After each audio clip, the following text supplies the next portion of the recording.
Small Business of the Year is an honor. And I think it's a testament to the hard work, dedication, and sacrifice that the partners and employees have made to make this company a success. It's exciting. I'm excited to see where the company goes from here, but I think this award definitely furthers our feelings that we did the right thing by starting the company, and that we're going to continue to support our clients and customers in the best way we can. And one of the best things is that we have fabulous clients. Agile5 Technologies was founded in 2011. And Agile5 has got an interesting backstory. The 5 stands for the original 5 founding members of the company.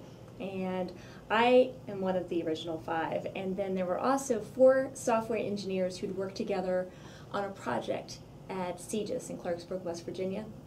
They'd integrated a project there, and they just found that working together, they enjoyed working together, and they wanted to continue that. But unfortunately, in the federal contracting world, you don't often have a choice as to what your next project is going to be. So these 4 individuals, they'd been talking, I'd been hearing some chit-chat. At this time, I was actually a stay-at-home mom working on my MBA. And I really loved every aspect of it, and I knew that I wanted to start a business, but I didn't know what that business was going to be. I'd looked at lots of different options. So while I'm sitting here thinking about, gee, what kind of business do I want to start, and where do I want to go with this? I hear these 4 guys talking about, oh boy, the project's ending, I wish we could keep the team together. Bam, that's where it happened.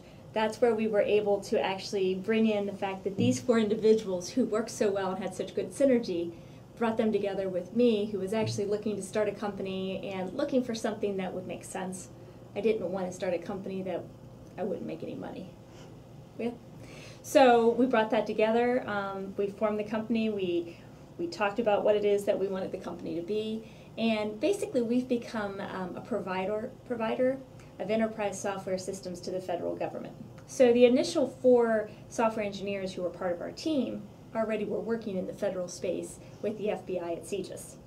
So we maintain that position and have increased the number of programs we're working on, but the original 4 founding software engineers are still part of the company, are still working together, and are still having those synergies. The initial program that we worked on was called the National Data Exchange, which is connected to state and local governments. It's where they upload information on arrests and other information about people that they've come across that need to be basically tracked.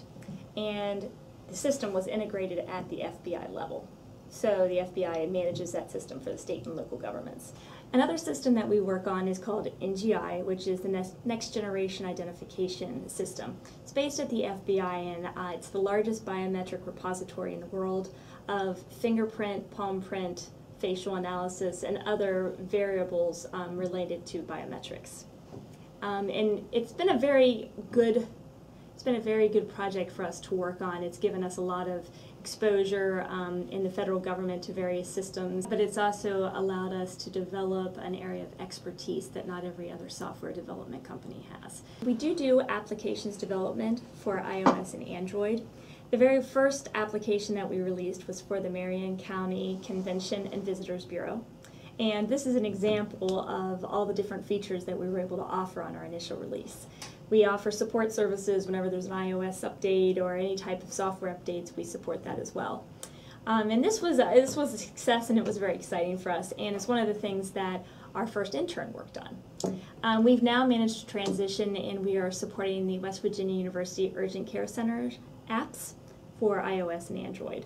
And it's really interesting. Those apps track what the wait times at each of the facilities are. So you can download the app, and when you check the app, it will tell you exactly how long your wait will be at each facility. So if you're looking to get in quickly, check the app. Evansdale's very quick, and the other one is not, then you know exactly where you need to go. So we're doing that for both here in Morgantown and then also for the WVU urgent care centers that are based in the Eastern Panhandle. Initially we had 1 person. In the first year we had 1 person on payroll, and that was actually very exciting. And then from there we managed to really start picking up the growth. That was in 2012. 2013 we grew to 5 or 6. 2014 we were at 10 or 11, and then by the end of 2015 we were at 18. So, and we've already added on some additional people this year.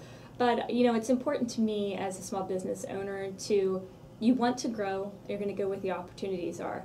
But since we are working with the federal government, it's very important that we have our policies and procedures in place, as well as the information systems in place so that our employees know what's going on.